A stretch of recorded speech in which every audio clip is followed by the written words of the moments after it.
Pessoal, avisa o Sérgio que ele caiu, porque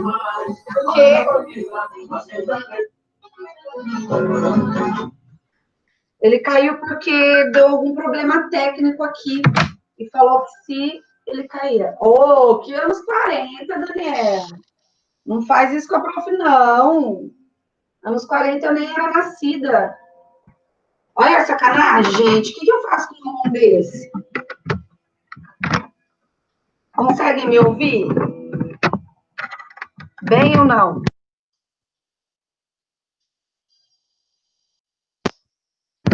Estão conseguindo me ouvir? Tá bom? Ô, Daniel, depois dessa, hein? Fico até magoada agora, hein? Jesus amado, anos 40. Vou até marcar um botox depois dessa, para ver se dá uma melhorada na carcaça. Ah, a outra, mais ou menos, né?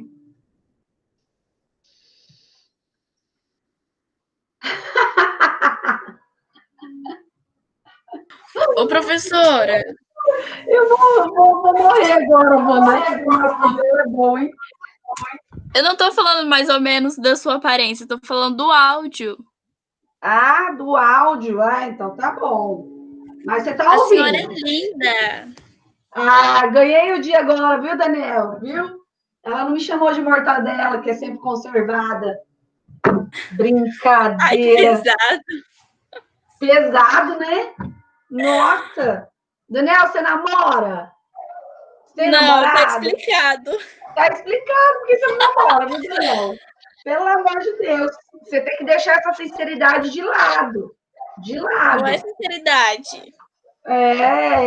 Ele pega pesado, né, gente? Que isso, agora eu fiquei até meio chateado, fiquei até meio sem rumo. Pelo amor de Deus. Deixa eu abrir aqui a apostila de vocês, deixa eu abrir aqui o... Quantas questões que faltaram, gente? Todas. Que todas, é doido, né? A conversa já vindo com conversinha pro meu lado já. Eu não passei para vocês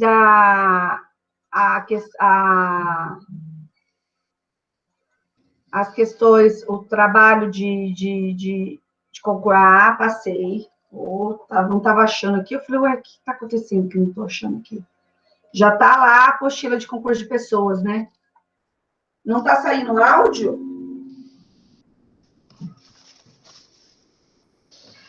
Augusto, algum problema teu aí, lindo? Nossa, fiquei até meio sem chão agora. Você vai lá, coloca uma música de festa junina para animar vocês, para deixar vocês animados. Aí a pessoa vai e fala que eu tô parecendo que é a música dos anos 40.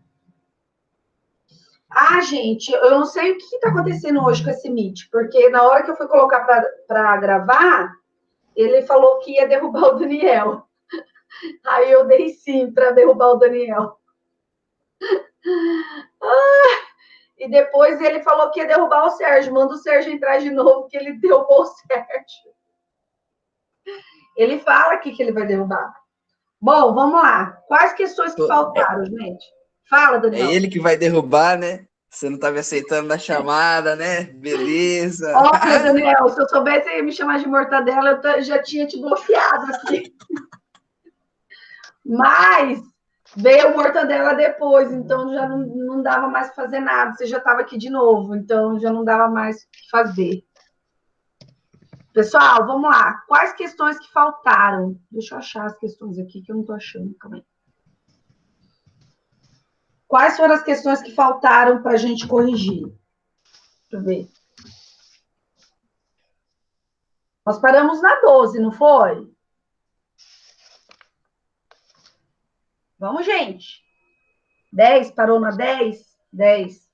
Então, vou fazer o seguinte. Eu vou dar aula e depois a gente volta nas questões, tá?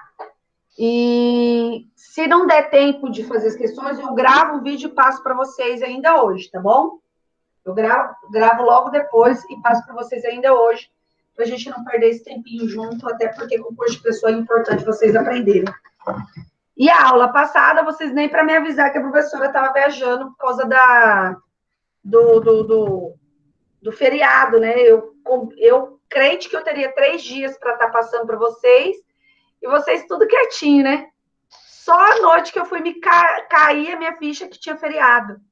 Não se esqueçam que do jeito que está a vida, gente, a gente já não sabe mais que tem feriado, que não tem, tá? Mas a aula passada, a aula de terça passada, eu não sabia, eu tinha contato com a aula de quinta para responder as questões. E vocês não avisaram, lembram-se? E daí eu fui descobrir no final do dia que daí eu fui descobrir que não tinha aula. O professor Gadu que falou. Vamos lá, gente. Deixa eu passar aqui para vocês. Nós já temos a nossa apostilinha lá para compartilhar. Quer ver que ele vai? Aqui. E a apostilinha já está completa. E hoje nós começamos aquilo que a gente chama de concurso de pessoas. Eu quero que vocês peguem o artigo 29 do Código Penal. Coloquem aí, abrem o artigo 29 do Código Penal na aula de vocês. Vocês precisam ter esse artigo aberto. Todo mundo abrindo o Código Penal. Já abriram? Anotem aí, coloquem já um destaca-texto no artigo 29. E o que é o concurso de pessoas, gente? Concurso de pessoas é quando 2 ou mais pessoas se juntam para praticar determinado crime. E aqui não é só crime, tá? Aqui também cai contravenção penal. Então, sempre que a gente tem a junção de pessoas na prática de determinados crimes, é o que a gente chama de concurso de pessoas, tá bom? O concurso de pessoa, ela está lá no artigo 29 do Código Penal, que fala que quem, de qualquer modo, concorre para o crime, incide nas penas a estes combinados na medida de sua culpabilidade. Isso quer dizer o quê? Isso quer dizer que, quando a gente fala de concurso penal, de concurso de agentes, dentro do nosso direito penal pátrio, nós temos aquilo que se chama de teoria monista, né? O que seria essa teoria monista? A teoria monista é a teoria adotada dentro do concurso de pessoas, tá?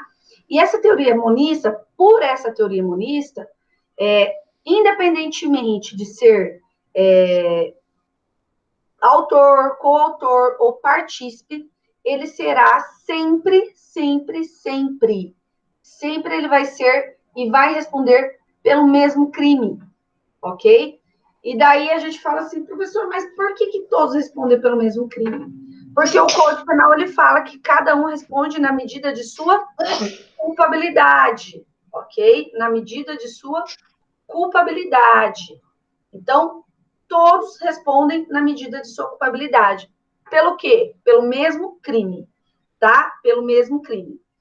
Lembrando que dentro, vocês já perceberam que dentro das questões, tanto de OAB quanto de concurso público, nós sempre temos as exceções. E aqui no concurso de pessoas também não é diferente. Eu tenho algumas exceções onde haverá a possibilidade dos sujeitos não responderem pelo mesmo crime, tá?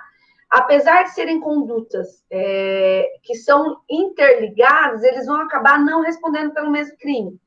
Mas isso é uma exceção, ok? É a título de exceção, então não é regra. A regra é todos os autores ou partícipes responderão pelo mesmo crime. E qual a exceção, tá, da teoria monista? Quais são as exceções da teoria monista?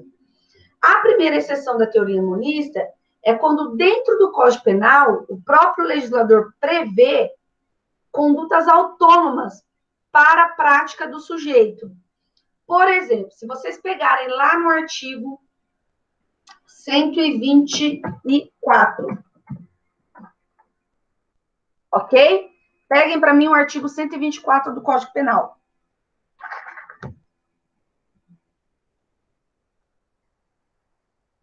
Pegaram?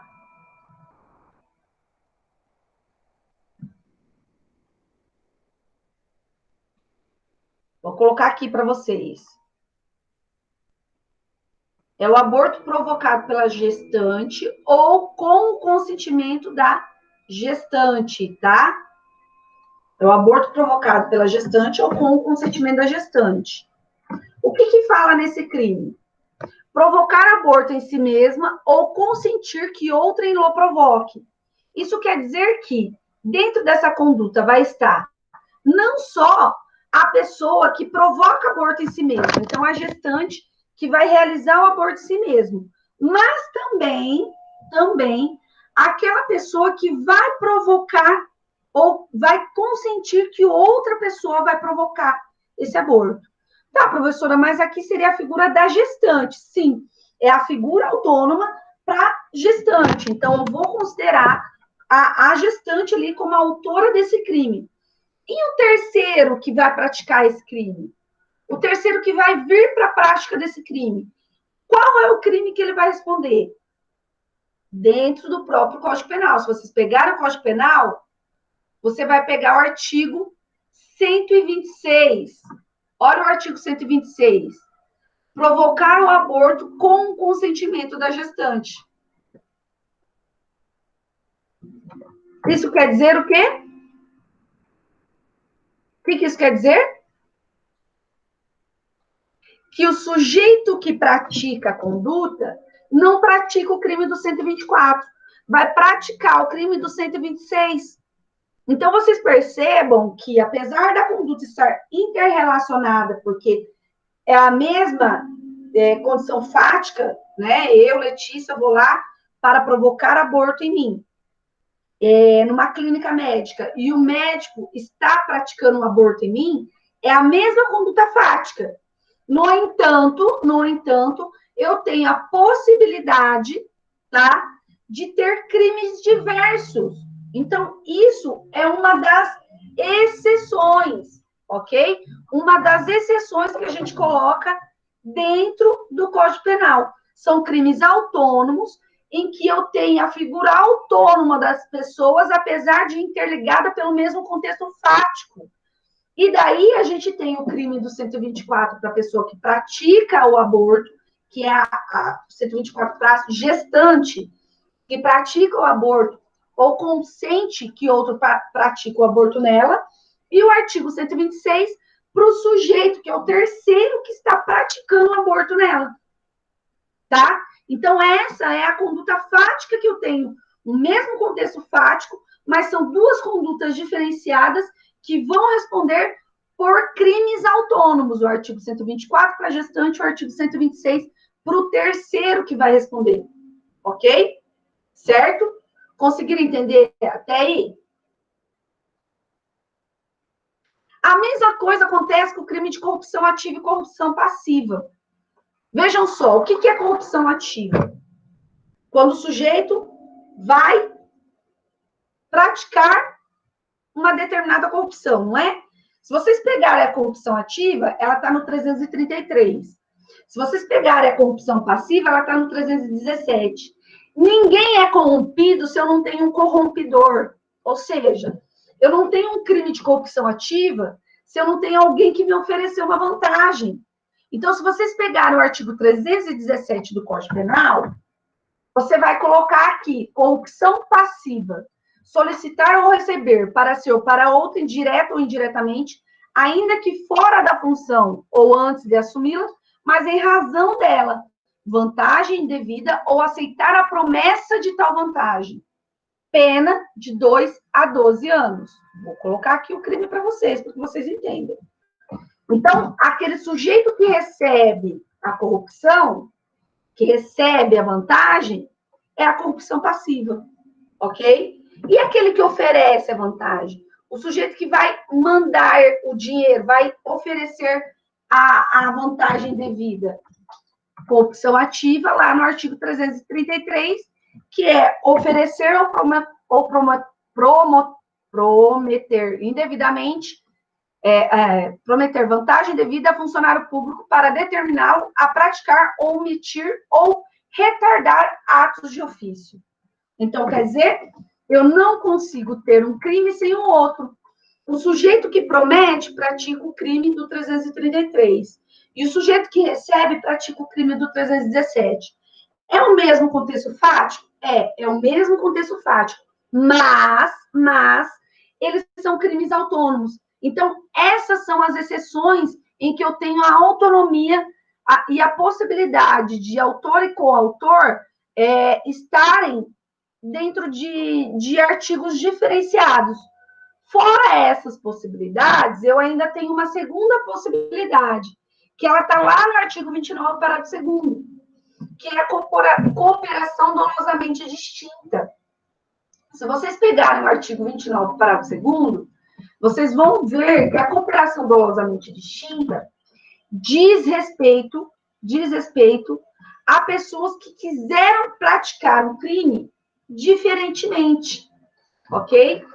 Ele quis participar de um crime menos grave. Qual é o exemplo, professora? O sujeito, ele quis participar de um furto. E quando ele ficou lá fora, observando para ver se alguém chegava, e quando o comparsa dele entrou na casa e foi praticar o furto, ele deu de cara com o dono da casa. E daí, ele matou o dono da casa. Então, de um furto foi para um latrocínio. Mas ele nunca passou pela cabeça dele em praticar o latrocínio. Então, aí eu tenho a possibilidade de aplicar aquilo que a gente fala do quê? Da cooperação dolosamente distinta. Ele quis estar num crime menos grave, ser autor de um crime menos grave, no entanto, veio um crime mais grave, ok? E daí eu tenho esse parágrafo 2º. O que fala o parágrafo 2º? Se algum dos concorrentes quis participar de crime menos grave, será aplicada a pena deste, e daí ele coloca, essa pena será aumentada até a metade, na hipótese de ter sido previsível o resultado mais grave. Então, no caso do furto, o que se coloca? Coloca a aplicação do furto e não do latrocínio. No entanto, se fosse previsível que tinha alguém dentro da casa, vai ser aumentada a pena do furto, aumentada até a metade, tá? Então, eu aumento até a metade da pena do furto para conseguir caracterizar isso, ok? Então, sempre que a gente coloca essas espécies de furto que a gente tem, que a gente pode colocar aqui, a gente vai ter essas duas exceções, tá bom? Então, dentro do concurso de agentes, qual é a teoria? Teoria monista. Todos vão responder pelo mesmo crime, independente de partícipe, independente de autor intelectual, independente de qualquer coisa. Ambos vão responder pelo mesmo crime, cada um na medida de sua culpabilidade. Quais são as exceções? Quando o código prevê condutas autônomas para o mesmo contexto fático, casos de exemplos básicos, aborto, corrupção ativa e passiva, ok? O aborto consentido, o aborto com consentimento, e corrupção ativa e passiva, e quando há a cooperação dolosamente distinta do parágrafo 2º do artigo 29. Prof, mas como determinar se era previsível? Você vai depender do contexto fático, Oleda. Saber se era de conhecimento geral, que não tinha ninguém na casa, tá? Às vezes a pessoa vai viajar e toda a vizinhança sabe que vai viajar. A pessoa manda fotos, posta fotos. Tudo isso daí vai depender do contexto fático da situação em específico, ok? Ah, mas aí não estava lá o filho mais velho. Como que ele sabia que o filho mais velho não foi? Aí eu tenho uma previsibilidade, ok? Eu vou entrar justamente aquilo que o próprio promotor fala naquela live do menino Miguel lá, o promotor fala, eu tenho que me colocar na figura do sujeito que está praticando o crime para tentar entender aquilo que ele estava realizando. Se aquilo que ele estava realizando poderia ser possível a previsibilidade, né? É igual a questão do menino Miguel. Por que que a gente não consegue enxergar um dolo ali? Porque você não vê ela tendo um dolo. Você acha que uma pessoa que quer dar um susto numa criança, ela pensa, eu vou dar um susto e ele vai morrer? Não, ela não passou na cabeça dele que ele vai morrer, tá? Exatamente. Uma idosa que mora sozinha e tem alguém com ela, entendeu? Mas ainda assim, se a idosa está lá, ele está assumindo o risco, tá? Ele está assumindo o risco. Esse tempo atrás, mais de 5 anos, teve uma idosa, viúva de um coronel, que entrou 2 ladrões no apartamento dela no Rio de Janeiro, ela matou. Ela matou com a arma dele, tá? E eram armas relíquias. Ela matou os ladrões. E ela teve, lógico, foi absolvida por legítima defesa, né? Porque aí a circunstância do ato que teve que fazer a análise da legítima defesa. Mas por que ela acabou respondendo um processo? Ela acabou respondendo o processo porque ela deu, acho que, quase 10 tiros ao todo, né? E daí teve aquela discussão do meio moderado. Só que para pensar, eram 2 homens e uma idosa. Se você atira, a pessoa continua vindo, você não vai atirar mais vezes? Ok? Conseguiu entender, Leda? Alguma dúvida, gente? Certo? Espécie de crime quanto ao concurso de pessoa. Já estamos aqui, ó. Deixa eu pegar aqui.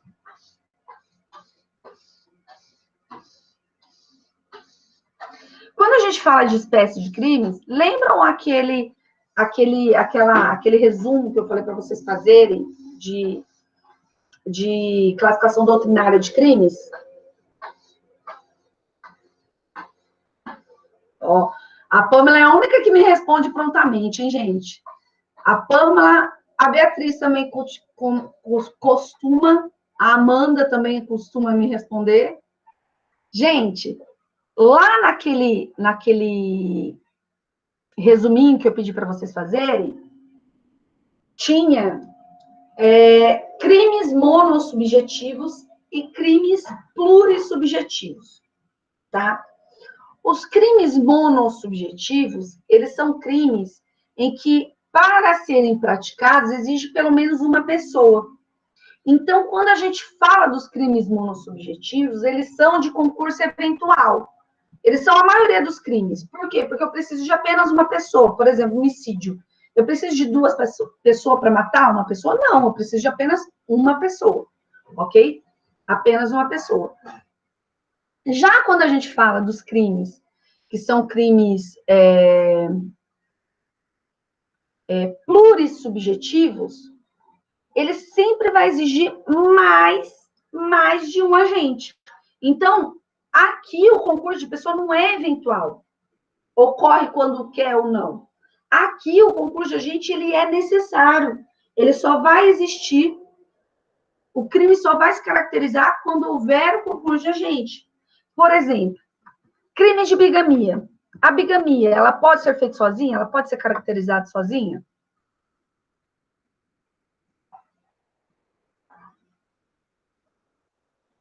Não, por quê? Porque eu preciso de outro casando com essa pessoa que é casada, senão eu não tenho crime. Ok? Crime de rixa. Vocês sabem o que é crime de rixa?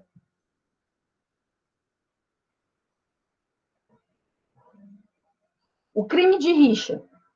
O que é esse direito PIN aqui, gente? Quem é você, direito no FCB PIN?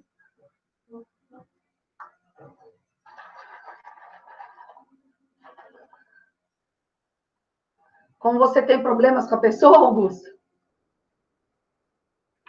Augusto, você é muito rixado, Augusto? Tipo gangues, tal, exatamente. Tipo as torcidas lá em São Paulo, né? Lembra as torcidas lá em São Paulo? Que marcam. Tem um Kratos Clayton e tem esse direito no FCB PIN. Quem são vocês? Eles não respondem, vocês viram que eles não respondem? Quem são vocês, pessoal? É a professora. Certeza que a professora. Quem que entrou com a conta errada?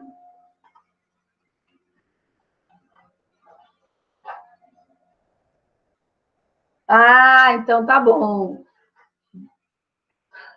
É a Beatriz. Eu tô vendo que ele tá participando demais, Bia. É sempre você que participa. Mas o que é esse direito aqui? Então, os crimes de rixa, gente, sempre que a gente chama de crimes de rixa, eu preciso de mais de uma pessoa, eu não consigo. Olha lá, o Cleiton, o Kratos Cleiton saiu da reunião, gente. Vocês deixaram ele intimidados. Ele ficou tímido. Ele ficou extremamente tímido. E ele sempre está participando, eu não sei quem que é. Então, sempre que a gente fala dos crimes plurissubjetivos, eles precisam necessariamente de um concurso de pessoas, porque senão eles não existiriam, ok? Eles precisam do concurso de pessoa para existir, para se caracterizar concurso de pessoa. Não, pior que não tem, Leda, não dá para enquadrar eles em nada. O Augusto intimidou o Cleiton. Vamos lá, gente. Eu acho que era alguém que o Augusto tinha rixa, viu, gente? Eu acho que é alguém que o Augusto tinha rixa. É o Pedro? Então, vamos lá. Todas as vezes que eu falo desses crimes plurissubjetivos, eles podem ocorrer em três formas, né? Em três formatos, tá? Quais são os formatos que ele pode ocorrer? Primeiro, em condutas paralelas. Se vocês pegarem aqui no próprio material, tem aqui, tá? O que é ele ocorrer em condutas paralelas? É quando as pessoas que estão na prática do crime atuam conjuntamente, eles têm aquele liame. Agora o Guerreiro Shaolin voltou, gente. Lembra-se do Guerreiro Shaolin? Tá entrando o Guerreiro Shaolin aí, ó. Então, os crimes plurissubjetivos de conduta paralela, eu tenho as pessoas que são os agentes do crime que estão atuando conjuntamente. Conjuntamente, ok? Então, eles vão estar agindo junto, ok? Então, eles vão atuar conjuntamente para a conduta ilícita. Isso é o crime plurissubjetivo de conduta paralela. Um exemplo, né? Vocês vão falar muito, crime de associação criminosa, tá? Os crimes de associação criminosa, ele está lá no artigo 288 do Código Penal. Peguem lá o artigo 288 do Código Penal.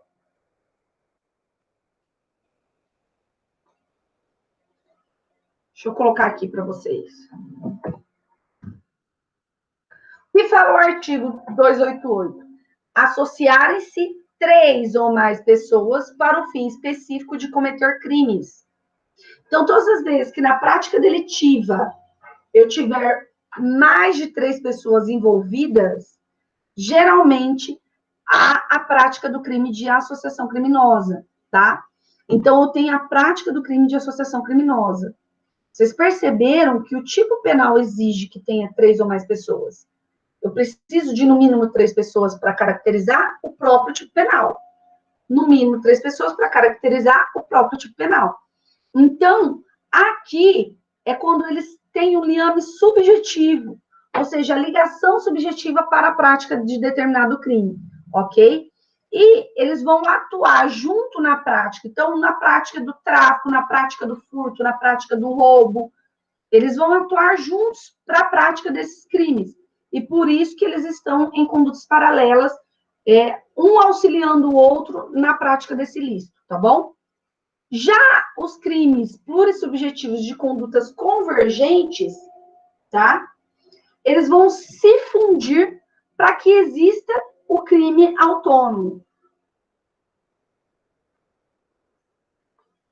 Pamela, não é que precisa, para ser concurso, precisa ser plurissubjetivo.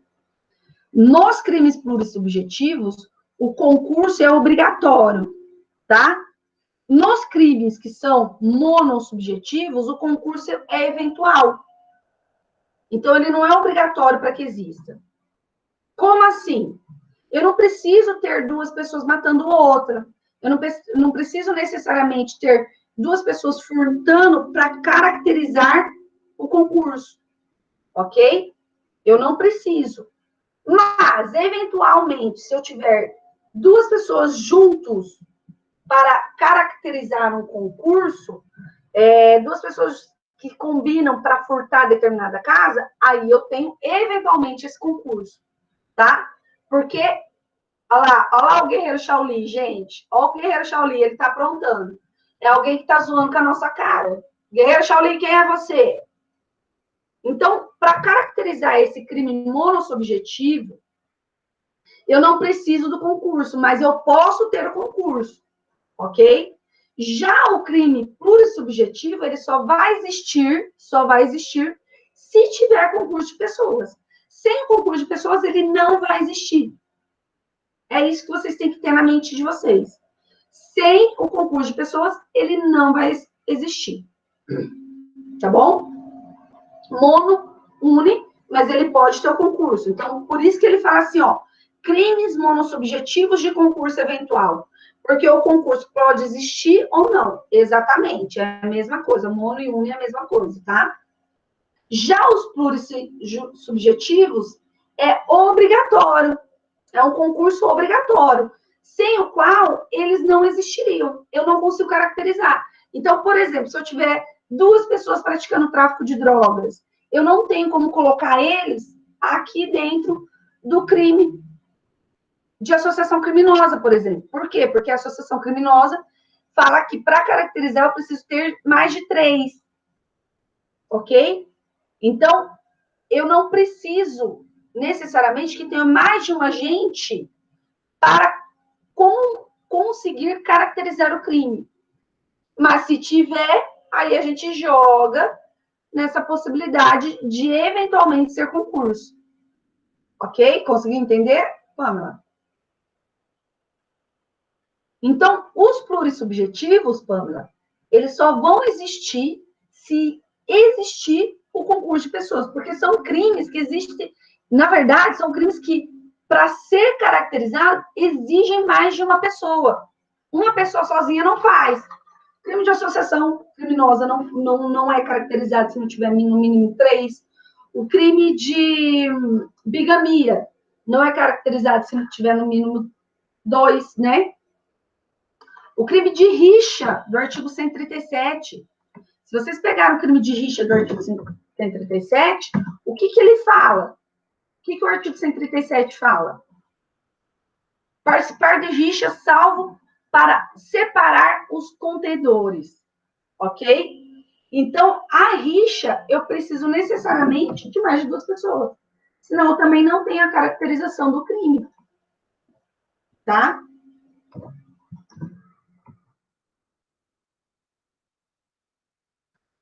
Bigamia sendo crime hoje em dia tão o quê, Luiz? Não, a bigamia, ela tem... Ô, Luiz, a bigamia, ela precisa existir por quê? Para que não exista fraudes, ok?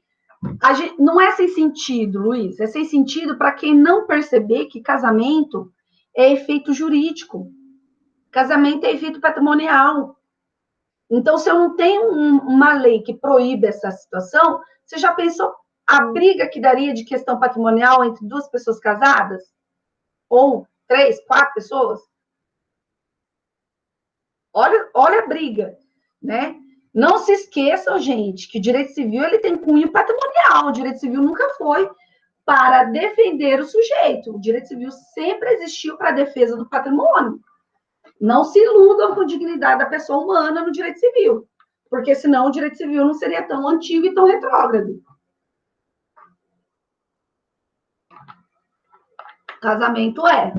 O casamento é proibido. A união estável estava suspensa pelo CNJ, tá? Mas o casamento é proibido. Mas, por exemplo, uniões estáveis simultâneas, porque a união estável, para se caracterizar, ela não precisa de formalização, ela não exige uma forma, tá? Igual o casamento exige. O casamento, para ser válido, ele exige uma fórmula, né? Uma forma de realização. Ele tem todo um procedimento. Então, Por isso que, por ele ser um ato mais formal, o casamento não é permitido ser realizado simultaneamente, tá? Agora, a união estável vai trazer os mesmos efeitos? Vai, mas a diferença é que você vai discutir judicialmente, porque a gente não tem normas que regulamente isso ainda. A gente não pode ignorar que a nossa sociedade ainda é retrógrada. A nossa sociedade ainda tem essa situação de voltar atrás e ser retrógrada, tá? Então, isso daí não pode, tá? Por quê? Porque do casamento, Luiz, além de efeitos pessoais para o cônjuge, eu tenho efeitos sociais e efeitos da prole, tá? Efeitos da prole. Então, isso daí, tudo gera situação de efeito patrimonial. Por exemplo, eu tô casado com 2 pessoas. Eu, Letícia, com 2 homens, né? Dona Flor e seus 2 maridos. E eu engravido. Quem que é o pai?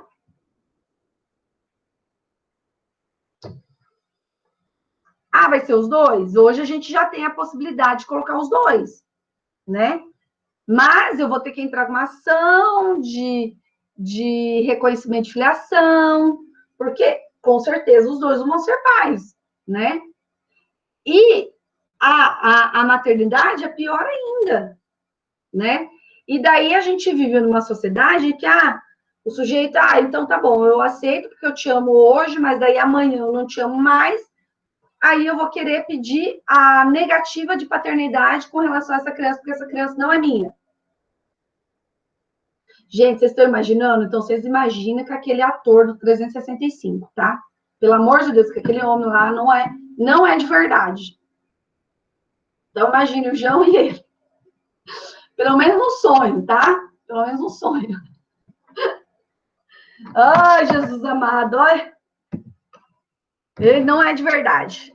É um filme picante, gente. Na verdade, é um filme que tem sérias críticas de romantização de abuso sexual, né? Na verdade, é um abuso em cima, relação abusiva em cima de relação abusiva.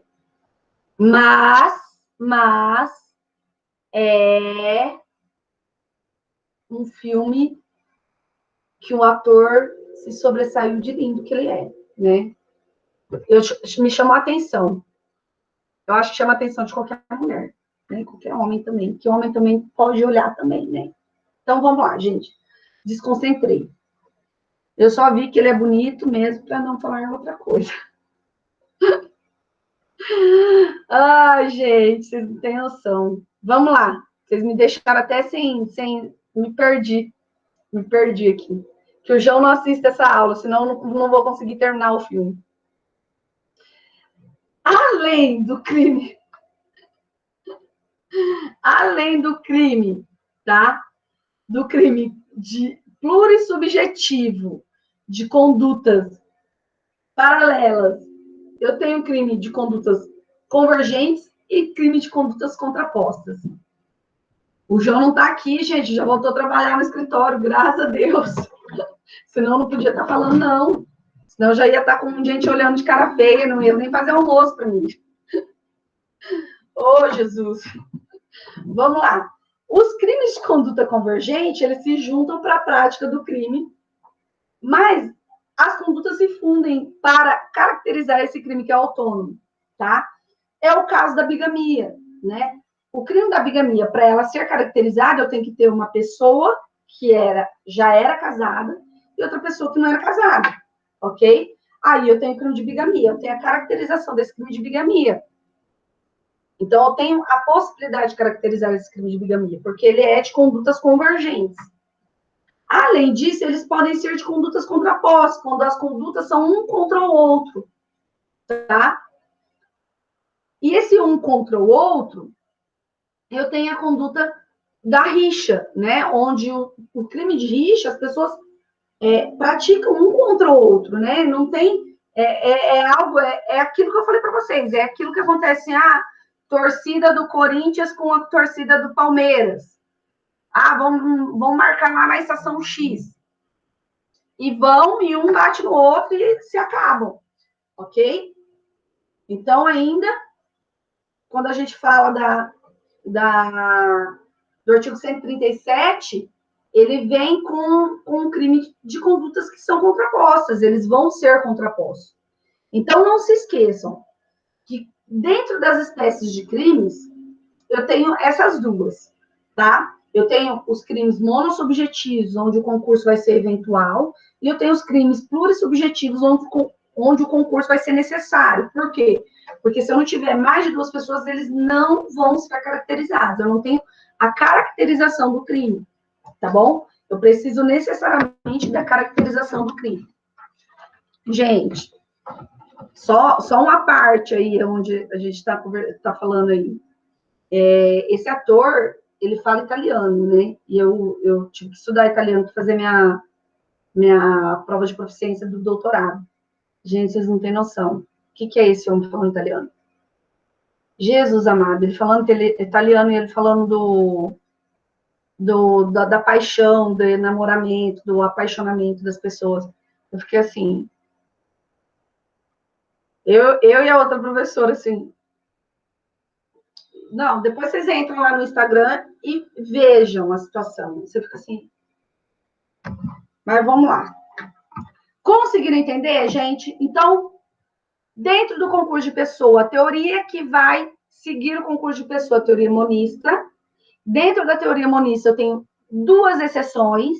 As 2 exceções é quando a conduta é autônoma, o Código Penal, apesar de ter o mesmo contexto fático, traz uma conduta autônoma para um e para outro, e a participação de menor, em crime de menor importância, né? Na verdade, é uma participação em crimes menos graves, que é do parágrafo 2º do artigo 29, tá? Adorei a diferença da aula com o João sem João. Ai, aí eu não posso nem ficar, eu fico colocando no YouTube essas coisas, eu fico até com medo de quem vai assistir, já pensou? Mas é brincadeira, gente. A gente tá casada, mas não tá morta, não é verdade? Vocês acham que não vê a bunda de mulher também? Que isso? Vamos lá. Depois disso, nós estudamos que existem algumas espécies de crimes, que são os crimes monossubjetivos, que exige apenas uma pessoa para se caracterizar, mas eles podem ser de concurso eventual. E nós temos os crimes que são plurissubjetivos. Esses crimes que são plurissubjetivos, eles precisam necessariamente de ser de concurso necessário. Dentro deles, condutas paralelas, condutas convergentes e condutas contrapostas. 3. Tá? E agora, os requisitos para a existência do concurso de agente. Que vai ter de neguinho saindo aqui para assistir o 365. Tem no Netflix, tá, gente? Vamos lá. Ai, meu Deus. Leda do céu, Leda. Depois eu te mando, Leda. Eu entro no Instagram e mando para você. Você vai ver quem que é. Requisitos para que exista. Vocês estão vendo o que é o concurso de agentes? Se o crime de infidelidade, de adultério existisse ainda, olha aqui, olha o tanto de gente falando da mesma coisa até se caracterizar um crime. Ó, liame subjetivo, gente. Isso é concurso de agente. Ok? Não, mas eu tenho onde é de cor, porque eu mandei para todas as minhas amigas. Então, eu sei onde que tá. Tá bom? Vamos lá. Requisitos para que exista o concurso de agentes. Quando a gente fala do concurso de agentes, eu preciso necessariamente a observação de alguns requisitos, ok? Quais são esses requisitos? Eles são 4 requisitos. Quais são eles? O primeiro requisito, tá? O primeiro requisito, pluralidade de condutas. Ou seja, se eu vou ter mais do que uma pessoa agindo, quer dizer, eu tenho a conduta de um e de outro. Então, eu tenho que ter, no mínimo, 2 condutas para caracterizar o concurso de agentes. Tá? No mínimo, 2 condutas para caracterizar o conduto de agentes. Não, não é, o filme não é tudo isso, não. O filme ele é uma situação de abuso, tá? Abuso sexual, ele é apaixonado pela mulher e mantém ela refém, não tem nada. É a única diferença. E o que me chamou a atenção quando eu vi que o povo está falando, na verdade, gente, foi uma situação assim. Eu assisti um TikTok de um moço brincando, falando assim, aqui no Brasil até os mafiosos é diferente. Ele colocou um chefe do tráfico, né, todo acabado lá, aí colocou a máfia, o mafioso de lá, sabe? Aí eu falei assim, nem para ter um mafioso desse, pra se apaixonar por mim aqui no Brasil, não tem, né? É totalmente diferente. Por isso que me chamou a atenção, eu falei, mas que filme é esse? Eu comecei a assistir, eu não terminei, tá? Mas o filme não é abuso sexual, estupro, sabe? É uma coisa bem assim, forçada. Só que a única coisa boa do filme é o ator que é bonito, tá? É só isso. Leda, mandei para você, tá? Tá aí no seu Instagram. Relevância causal da conduta. Então, além de ter a pluralidade de conduta, ou seja, ter no mínimo duas pessoas realizando o verbo do tipo, o núcleo do tipo penal, tá? O núcleo do tipo penal, eu preciso que as condutas que essas pessoas estão praticando contribuam para a existência do resultado. Por exemplo, a pessoa que está lá cuidando lá fora para ver se alguém chega, está contribuindo para aquela pessoa que está lá dentro furtando? Sim, está contribuindo para que o crime se dê bem, né? Que o crime passe a ter uma consumação. Então, essa conduta ela é relevante também para a realização do resultado.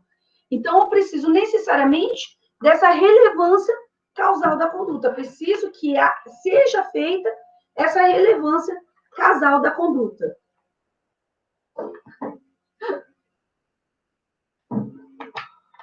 Olha lá. Não vai morrer não, Leda. É bom para você ficar vendo, assim, quando você estiver desiludido da vida, você fala assim, nossa, olha, que bonito. Requisitos, ô Pamela, vamos lá. Pluralidade de conduta e na relevância causal da conduta. A conduta tem que contribuir para a existência do resultado, tá bom? Contribua para a existência do resultado.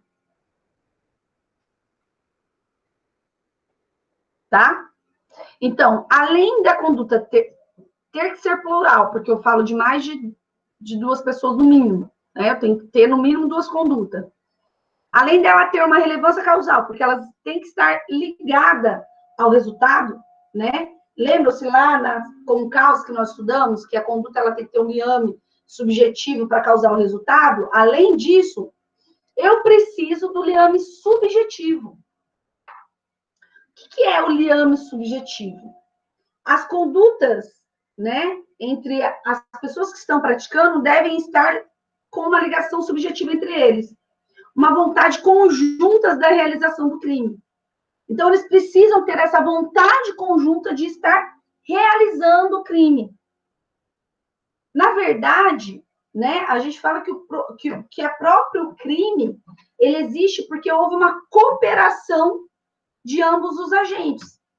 E para ter essa comparação, eu preciso ter essa junção de vontade, esse liame subjetivo.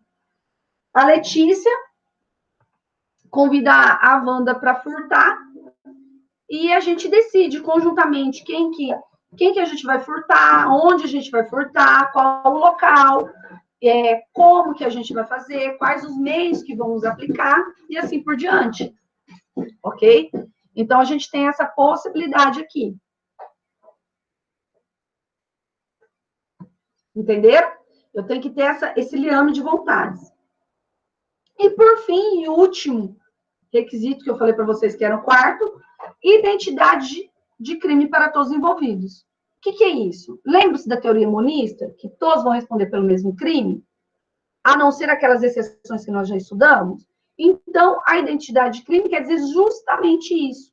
Todas as pessoas que estão envolvidas, tanto o sujeito que está lá fora, esperando no carro, ou está esperando no portão, quanto o sujeito que está lá dentro praticando o crime, praticando o verbo do crime, né? Vão estar praticando a conduta, vão estar praticando o crime de furto, ok? O crime de furto. Então, eu tenho que ter essa identidade de crimes entre eles. Eu preciso necessariamente, porque todos respondem pelo mesmo crime de acordo com a teoria monista, que é a teoria adotada pelo nosso Código Penal, tá? Não se esqueçam dessas exceções da teoria monista, gente. Por quê? Porque essas exceções é que vai trazer para nós algumas possibilidades a mais, tá? Então, não esqueçam dessas exceções. É muito importante que vocês não se esqueçam. Vamos ver se vocês já esqueceram. Quais são as exceções? E lembram-se que concurso e OAB, quando eles forem falar de concurso de pessoa, possivelmente a possibilidade deles trazerem uma exceção é muito grande. Condutas autônomas, crimes que tenham condutas autônomas, e cooperação dolosamente distinta. Exatamente, Pamela. Tá? Modalidade de concurso de agentes. Vamos lá. Olha aqui o tanto de coisa que a gente já viu. Olha lá, lembrando subjetivo. Aqui, modalidade de concurso de agentes. Todas as vezes que a gente fala de modalidades de concurso de agentes, são as formas em que ele pode se caracterizar. Onde você vai, Wanda? Volta aqui. Nem deu 11 horas ainda, menina. Quais são as formas que ele pode se caracterizar? Ele pode ser por meio de autoria, coautoria ou participação. Tá? Autoria, coautoria ou participação. São as 3 formas básicas que nós vamos ter dentro do concurso de agentes. Tá? Autoria, coautoria ou participação. Quando a gente tenta explicar o que é a autoria, e o próprio conceito de autor, tem 3 teorias que vão tentar trazer o conceito daquilo que é autor. Tá? A primeira teoria é a teoria unitária, a segunda é a teoria restritiva, e a terceira é a teoria do domínio do fato. Tá? Eu já falo de cara para vocês. Qual que é a teoria que o Código Penal adota? A teoria restritiva. Tá? No entanto, a gente tem tido, dentro da jurisprudência, a aplicabilidade da teoria do domínio do fato. Tá? Então, a gente tem tido dentro da jurisprudência, e a doutrina já tem adotado a teoria do domínio do fato, ok? Em alguns julgados ainda importantíssimos, tá bom? E a gente já vai falar deles. A teoria unitária, todos vão ser autores. E, na teoria unitária, eu não tenho a figura da participação. Então, para essa teoria, todo aquele que coopera, mesmo que minimamente, mesmo que prestando auxílio, né? Porque a participação ele vai prestar esse auxílio, ele vira autor. Ele não distingue entre autoria e participação. Todos seriam autor. Já na teoria restritiva, ele distingue a autoria da participação. Para a teoria restritiva, os autores são aqueles que praticam o tipo penal, ou seja, vai praticar o verbo do tipo penal, o núcleo do tipo, ok? Já a participação, eles não praticam o verbo, mas eles vão contribuir para a prática desse crime. Eles vão trazer uma contribuição para que o crime seja praticado. Isso é aquilo que a gente chama de participação. Então, vamos lá. Na teoria restritiva, eu tenho a separação entre autoria e participação. Na teoria unitária, eu não tenho essa separação, todos são autores. Na restritiva, quem é autor? Aquele que vai praticar o verbo do tipo. E na participação, quem é o partícipe? É aquele que vai cooperar para a realização do tipo penal. Mas ele não realiza o tipo penal em si. Tá? Ele só vai contribuir. Como assim, professora? Vai emprestar o carro, ok? Vai emprestar a arma. E, lógico, sabendo o que vai ser feito com isso, ok? Lembra-se que a gente sempre tem que ter a teoria finalista aqui do dolo. O sujeito tem que ter o dolo, tá? O dolo de realizar determinada conduta, ok? teoria do domínio do fato, ela é algo diferenciado, né? Porque ele vem com uma pitada do finalismo, e quem trouxe a teoria do domínio do fato foi o Hans Welzel, que também é um dos pais do finalismo, e ele faz a distinção entre autores e partícipes, ok? Mas ele traz, tá, um conceito mais amplo para a autoria. Porque quando a gente considera autor somente aquele que pratica o verbo do tipo, às vezes a gente tira da autoria, né, ou coautoria, que são dois, né, algumas pessoas que poderiam ter o domínio do fato, né, que poderiam dar a ordem. Às vezes a pessoa não faz, mas ela dá a ordem para fazer. Tá? Ela dá a ordem para fazer. E por isso a gente tem essa teoria do domínio do fato. Então, todas as vezes que a gente fala de teoria do domínio do fato, autor, além de praticar o verbo de tipo penal, tá? Ele possui o controle da prática do delito. Quer dizer, ele pode falar quando para ou quando não para. Ele pode falar quando interrompe ou quando não interrompe. Aqui a gente tem a figura do mandante, tá? O mandante, que é o mentor intelectual do crime. Se eu falar para você, autor é só quem pratica o tipo penal. Quando você manda matar alguém, você teria essa figura aqui?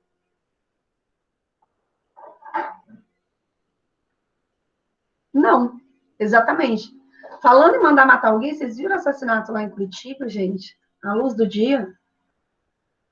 Queimando os mula, caras que levam cocaína. Exatamente. Exatamente, Daniel. Pela teoria restritiva, eu teria um conceito restritivo de autoria. Ok?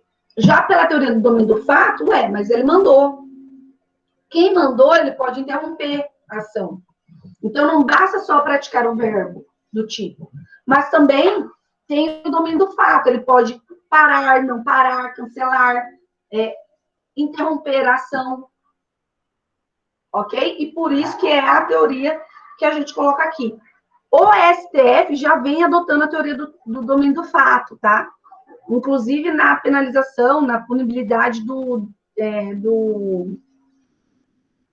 José Dirceu, tá? Que foi aquela ação penal do mensalão, em que ele foi condenado, tá? Ela adotou a teoria do domínio do fato, que eu acredito que é a mais adequada quando a gente trata, principalmente em crime de corrupção, né? O crime de corrupção, se eu for colocar somente as pessoas que praticam o verbo, então as pessoas que foram a meu mando lá pegar o dinheiro,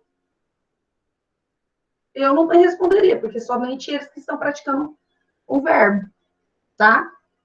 Então, tem essa possibilidade para que vocês tenham essa noção em mente. Certo? Certíssimo? O que vocês precisam saber? Quando a gente chama de autoria mediata, tá? É quando o agente se serve de uma pessoa, quando essa pessoa não tem discernimento, ou essa pessoa tem uma falsa percepção da realidade e pratica o crime, tá? O médico que o exemplo que eu coloquei ali para vocês, o médico que pretende matar alguém e pede para a enfermeira, tá? Que não sabe que ele quer matar a pessoa, dar um remédio, só que esse remédio causa a morte da pessoa. Então, ele tem ali a figura daquilo que a gente chama de autor mediato, tá? Aqui, gente, na autoria imediata, eu não vou ter o concurso de agentes. Por que eu não tenho o concurso de agentes?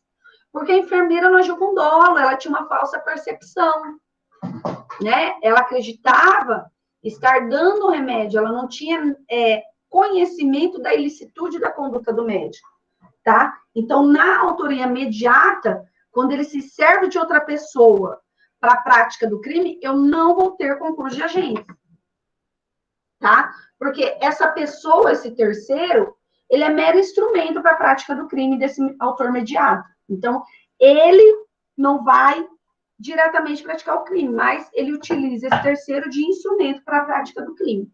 Por isso que ele é chamado de autor mediato, tá bom? certo? E a coautoria? O que seria essa coautoria, gente?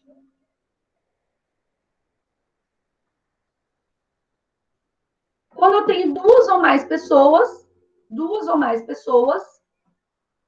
que atuam para praticar o tipo penal. Os dois vão matar, né? Eu não sei se vocês viram, mas lá naquele caso daquele assassinato em Curitiba, vocês viram? Gente, mas tá acontecendo umas coisas no Paraná, né? Estão vivendo uns períodos. Vocês viram lá no posto, na loja de conveniência? Não viram?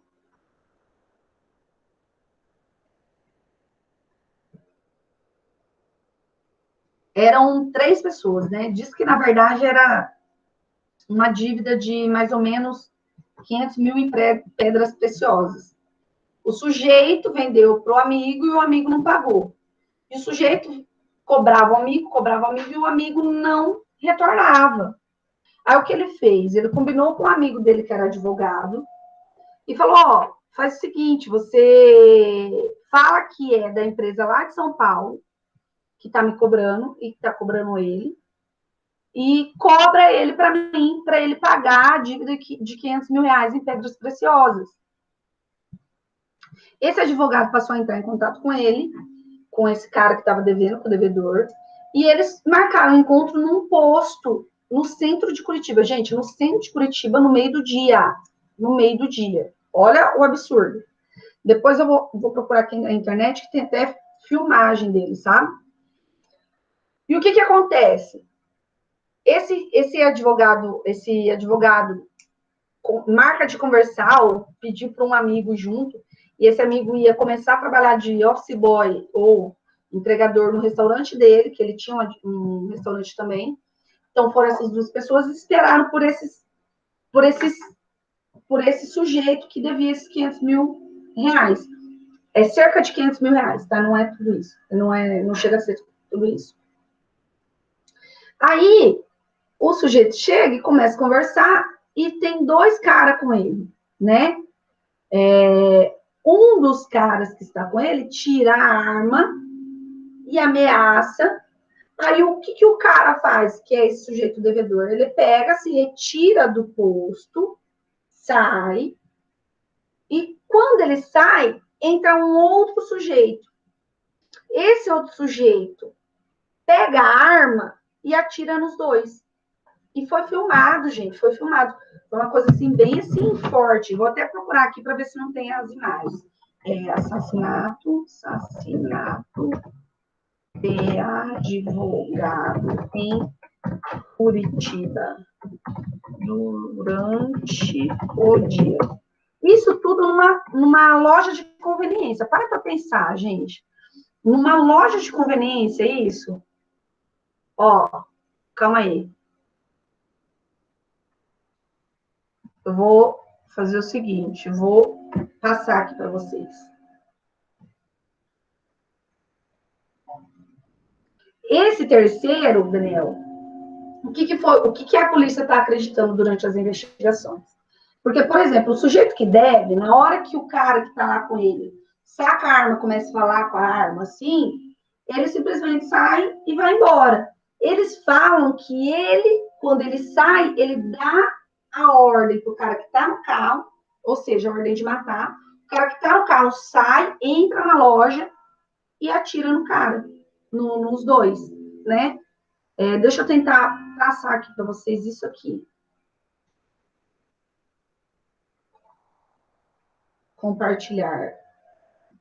Vocês estão vendo o vídeo parado aí?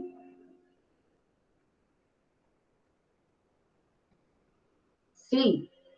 Então, olha lá.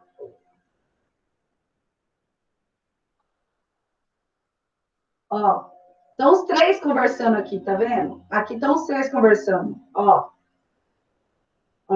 esse cara aqui, olha lá, ele tirou a arma, ficou bravo. Ó, o outro também tem uma arma, tá vendo? Esse cara é o devedor. Esse cara é o devedor. O cara sacou a arma, esse cara sacou a arma. O devedor sai e vai para lá. Ó, o devedor sai e vai para lá. Esse com a arma, ó. Agora vai vir o terceiro, ó. Tá vendo o terceiro? Ó. Ó o terceiro. Vem e mata, ó. Atirou. Tirou. O outro também atirou, tá vendo? Ó.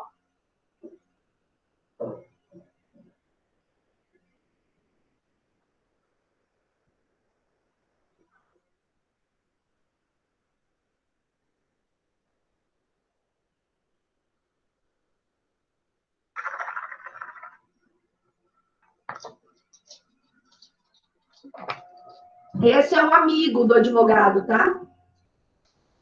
Ó.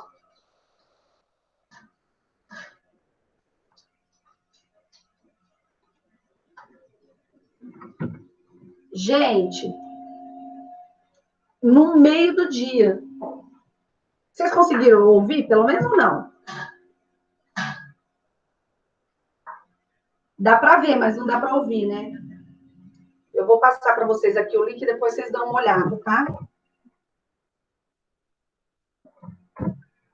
Então, o que considera ali? Não tem dois atirando? Os dois não estão praticando o verbo do tipo? Há ali uma coautoria. E ainda tem aquele terceiro que eu apontei para vocês que ele sai da conduta. Não é porque ele não está atirando que ele não é terceiro. O que eles falam?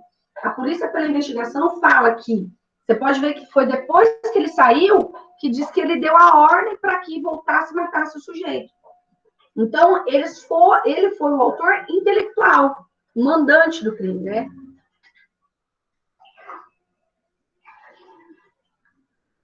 Tinha que tirar da prof, colocar na outra aba? Como assim, Augusto? Não entendi.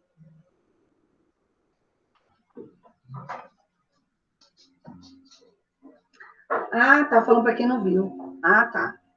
Então, prestem atenção ali, tá? Prestem atenção ali, tá? E vejam os absurdos, né?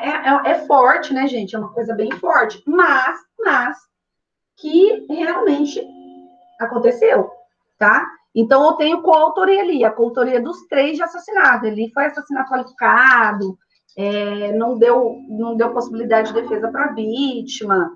Então, tem homicídio qualificado. Só que o cara foi besta, né? Porque, será que ele não tinha visto que tinha uma câmera ali que tinha filmado ele conversando com o cara? Né?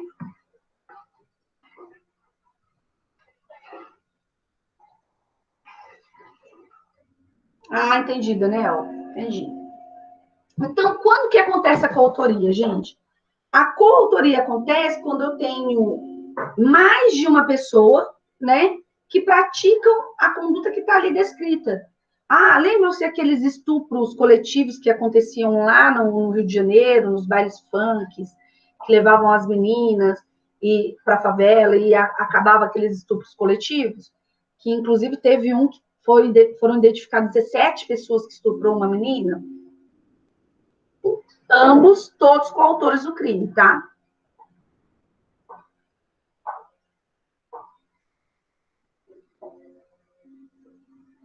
Ah, mas coça quente do quê? Não tem coça quente, não, porque é um crime de clamor. Ele matou um advogado extremamente conhecido em Curitiba. Um advogado bem conhecido em Curitiba. Né? E o amigo do advogado, eu acho que o advogado chamou o amigo para ir meio que.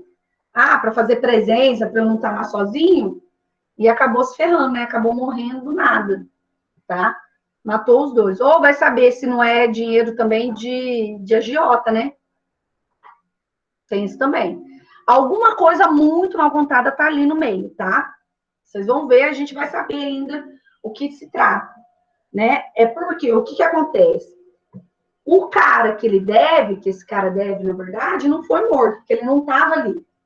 Quem foi morto foi o advogado e o amigo dele, e não o cara que ele devia. Daí o cara, quando ele viu isso, ele simplesmente foi na delegacia e contou tudo, né? Mas ele contou que é uma dívida de pedras preciosas. Vai saber se não é agiotagem, né? Ele não pode falar que é agiotagem, porque agiotagem é contravenção penal, ele não pode, né? Como que ele vai receber? Então, ele não pode falar que é agiotagem, então vai saber o que aconteceu. Enfim, ali foi com a autoria, tá? Então, tem mais de uma pessoa cometendo o mesmo verbo do tipo, tá? Que é o núcleo do tipo penal. Alguma dúvida, gente?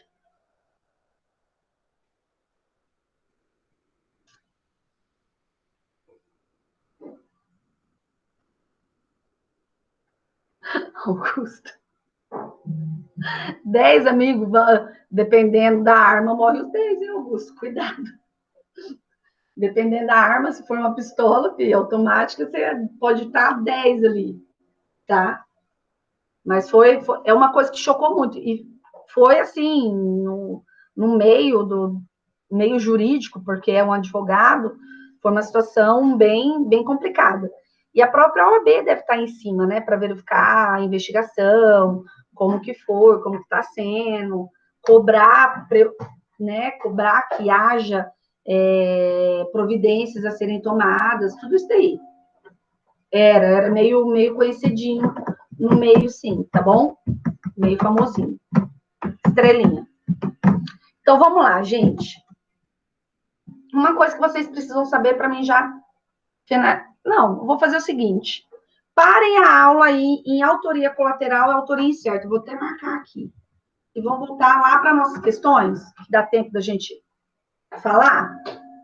Aí a gente termina a autoria colateral na próxima aula incerta, participação, as modalidades de participação e as causas de comunicabilidade e incomunicabilidade, tá? Que daí a gente finaliza a nossa matéria. Pode ser assim?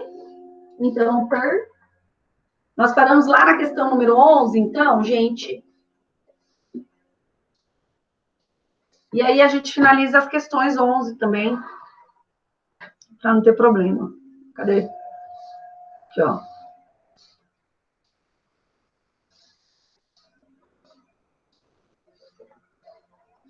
Apresentar.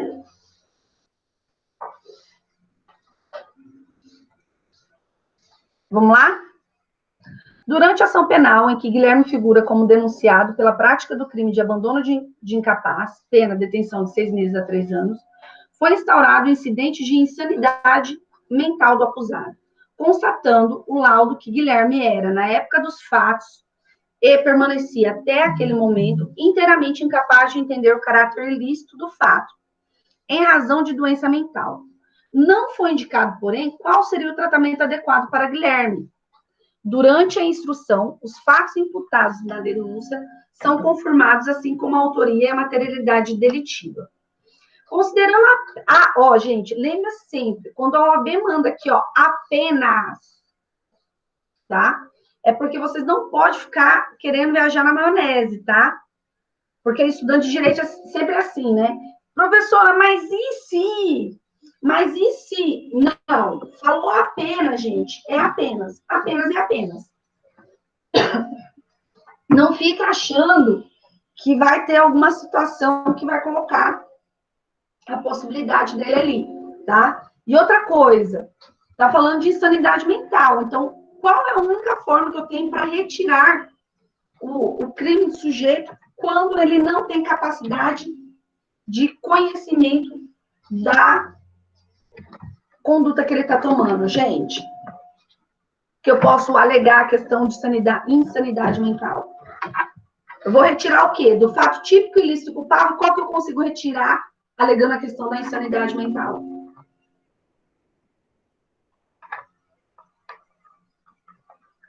Cri, cri, cri, cri, cri, cri, cri.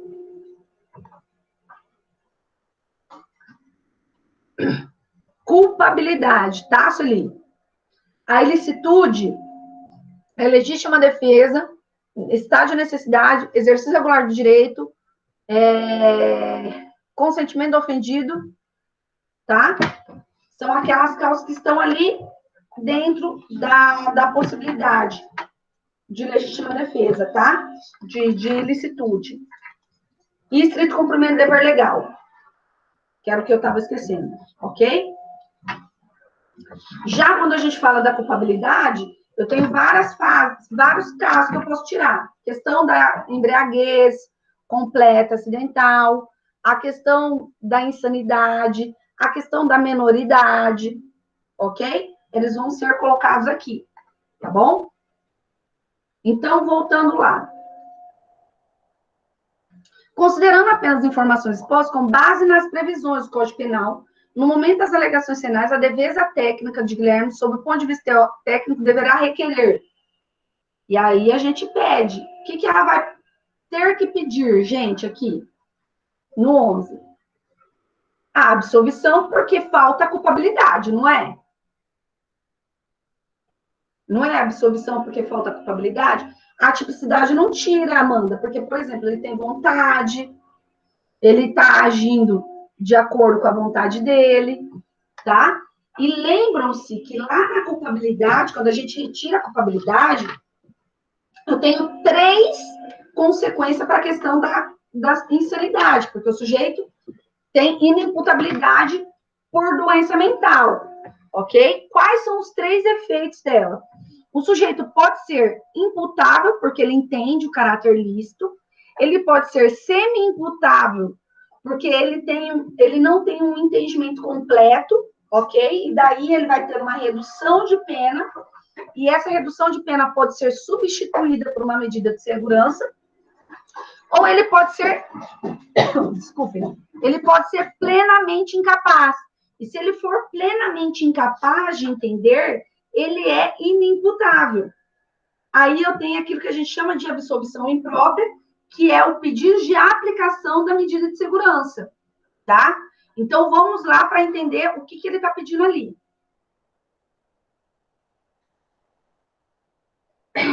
Letra A. O reconhecimento da causa de diminuição de pena, da redução da capacidade em razão de sua embriaguez primeiro. Falou de embriaguez, gente?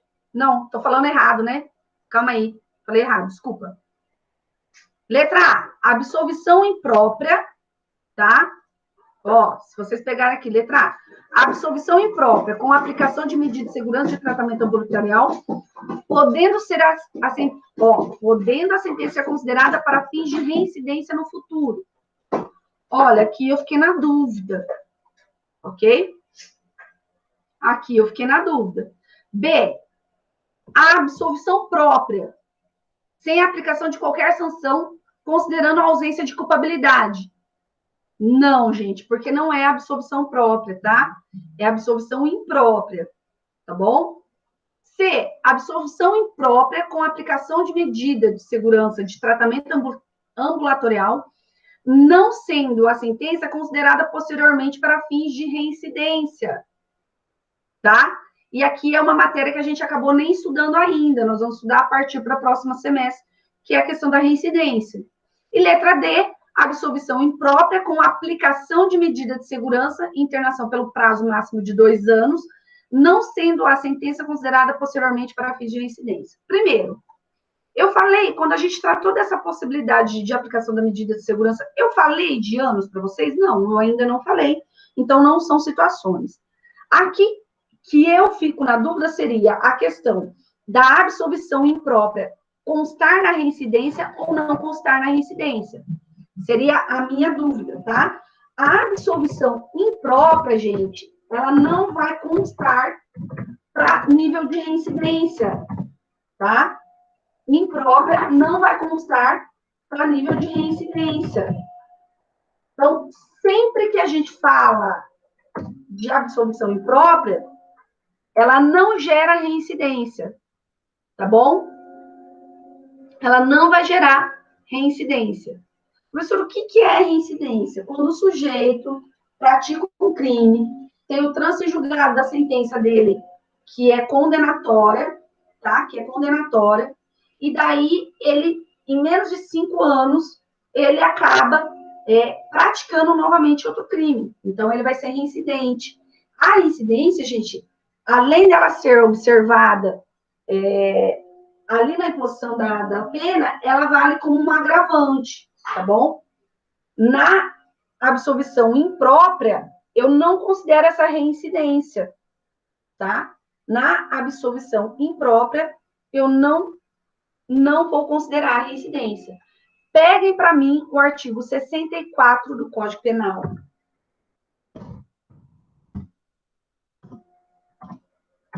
Peguem.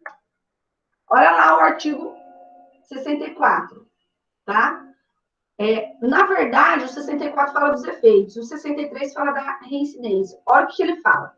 Verifica-se a reincidência quando a gente comete novo crime, depois de transitar em julgado a sentença, que no país ou no estrangeiro, ou tenha condenado por crime anterior, ok? Então, sempre que o sujeito cometeu um crime, transitou em julgado a sentença, tá? E ele vai cometer outro crime, ele tem a reincidência. Só que eles consideram, gente, para efeito dessa consideração, o prazo é de 5 anos, tá?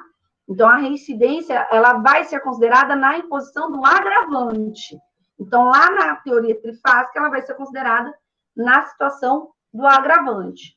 A absolvição imprópria, gente, quando a gente fala de absolvição imprópria, ela não é aquela absolvição propriamente dita, tá? O que é a absolvição propriamente dita? É aquela que consiste, por exemplo, quando eu retiro a ilicitude da conduta, ela é uma absolvição própria. Então, aconteceu algumas situações ali que estão dentro do artigo 386 ali. Na imprópria, eu tenho a ausência de culpabilidade, ok? Eu tenho uma ausência de culpabilidade. Então, sempre que eu for falar entre absolvição própria e absolvição imprópria, o que eu vou ter que fazer é a analisação. É apurar se o fato típico ocorreu, se esse réu é autor ou não, e se tem a culpabilidade. Então, vamos lá. Se você pegar o artigo 386 do Código de Processo Penal, o artigo 386 do Código de Processo Penal, ele traz a possibilidade de absolvição, tá? E as possibilidades de absolvição que eu posso colocar ali, ok? Lá no artigo 386, parágrafo único, inciso 3º, ele fala da absolvição imprópria, que é a possibilidade de aplicação. O sujeito, né? O sujeito vai ser absolvido, no entanto, ele vai ser encaminhado para um tratamento, tá? Por que ele é encaminhado para um tratamento? Porque ele é considerado inimputável. Ele não tinha a capacidade de entender a natureza ilícita da conduta que ele estava tomando ali, tá? Então, por isso que a gente fala que a absolvição imprópria é em casos de inimputabilidade, como esse caso que a gente colocou aqui, quando o sujeito não tem essa culpabilidade, tá? Ilicitude, tipicidade, se vocês pegarem o artigo 386, o que fala o artigo 386? O juiz absolverá o réu mencionando a causa da parte dispositiva desde que reconheça: 1. Estar provada a inexistência do fato. 2. Não haver prova de existência do fato. 3. Não constituir o fato infração penal. 4. Estar provado que o réu não concorreu para a infração penal. 5. Não existir prova de ter o réu concorrido para a infração penal. E 6. Existir circunstâncias que excluam o crime ou isentem o réu de pena, como os casos de erros, sabe? Os erros. E os casos que estão do 20, 21, 22, 23, 26, para o do artigo 28, tá? Todos os Código Penal. Aqui, tá, gente? A gente tem essas possibilidades. Então, e o 7º, né? Não existir prova suficiente para condenação, tá bom? Então, a decisão que vai absolver o réu, do artigo 386, geralmente, ela vai ser uma decisão que é uma absolvição própria, tá? A imprópria, ela vai acontecer quando o sujeito, ele absolve o réu da conduta, no entanto, impõe a ele a possibilidade de medida de segurança, que é a internação em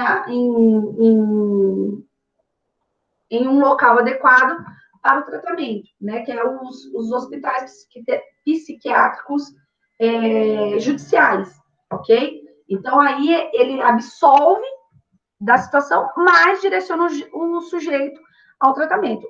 Já quando a gente fala da absolvição própria, não. O sujeito foi absolvido. Lembra aquela situação da velhinha que eu falei para vocês? Lembram-se que eu falei para vocês da velhinha? Ela passou todo o processo, e daí ela foi absolvida, é uma absolvição própria, tá? Por quê? Porque foi reconhecido que houve legítima defesa na conduta dela, tá? Na conduta dela, ok? Então, qual seria a questão certa aqui? A questão correta aqui é a letra C, tá? É a letra C, ok? Questão 12. Cristiane, revoltada com a traição de seu marido, Pedro, decide matá-lo. Para tanto, resolve esperar que ele adormeça para, durante a madrugada, acabar com sua vida. Por volta das 22 horas... Alice? Por volta das 22 horas, Pedro deita para ver futebol na sala da Cristiane. Percebe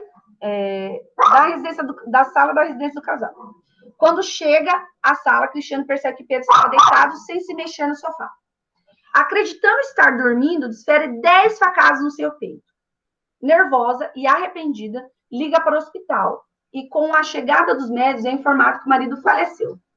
O laudo de exame cadavérico, porém, constatou que Pedro havia falecido momentos antes das facadas em razão de um infarto fulminante. Cristiane, então, foi denunciada por tentativa de homicídio. Você, advogado de Cristiane, deverá alegar em seu favor a ocorrência dele. Vamos lá. Ela foi indiciada por tentativa, tá? Foi indiciada por tentativa.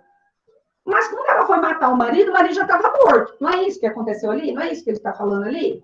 O marido já estava morto. O que aconteceu ali, gente? De tudo que a gente estudou. Para vocês dois. Parou. Eu acho que a minha mãe deve estar chegando aqui, porque eu vi que a minha mãe ligou e eles estão ali. O que acha que aconteceu ali? Ah, deixa eu entrar aqui de novo.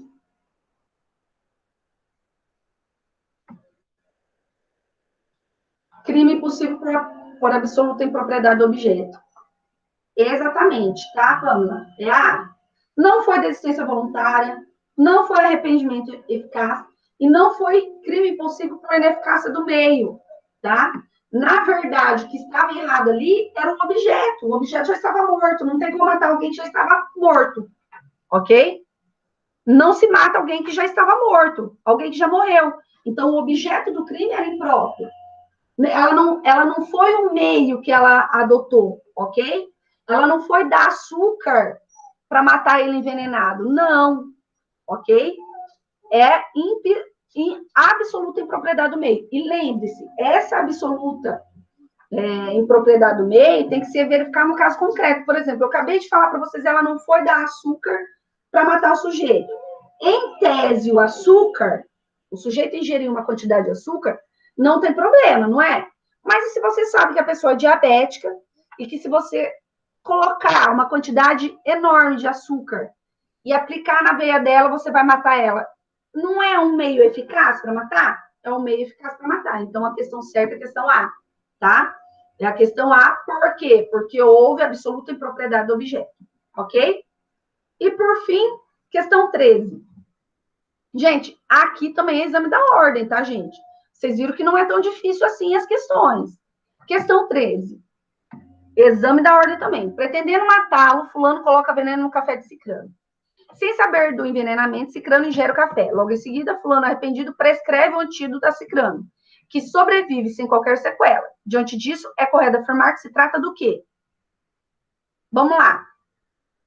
Eu tenho desistência voluntária, que é quando o sujeito abandona o ato que ele está realizando, que é o ato delitoso, nos meios executórios, e eu tenho arrependimento eficaz em que ele realiza os atos executórios, mas ele desiste e faz de tudo para evitar o resultado. Qual é a questão correta? A questão de arrependimento eficaz, pois fulano impediu voluntariamente que o resultado se produzisse. Tá bom? E por fim, outro exame da ordem, tá? Outro exame da ordem, que fala que é a questão 14, já finalizando. Vocês acharam difícil essas questões, gente? Vamos lá.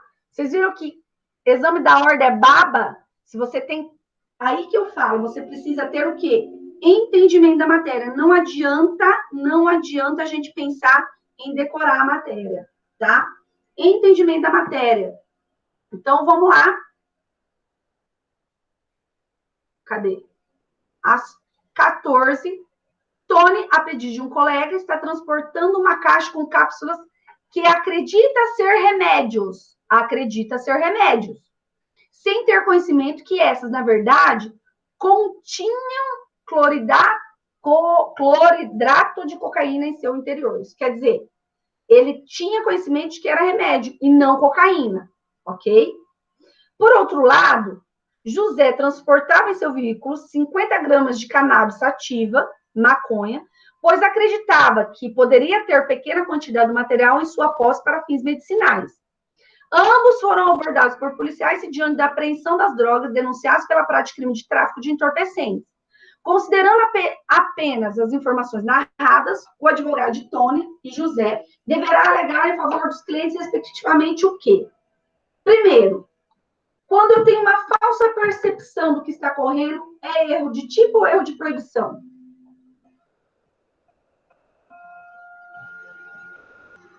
Erro de tipo, exatamente.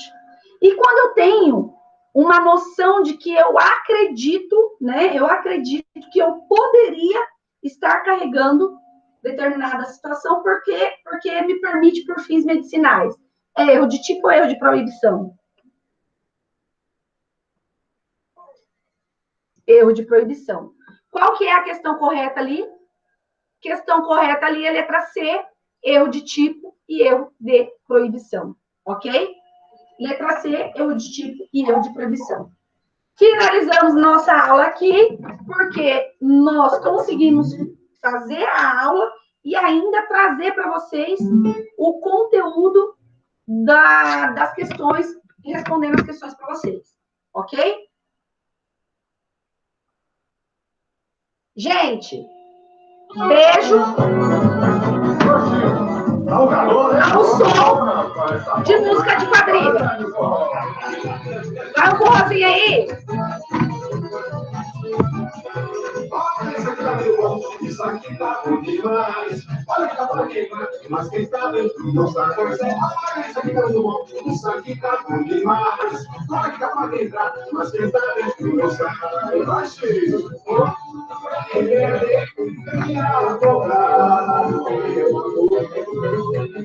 Até quinta-feira, gente. Nossa última aula antes da prova.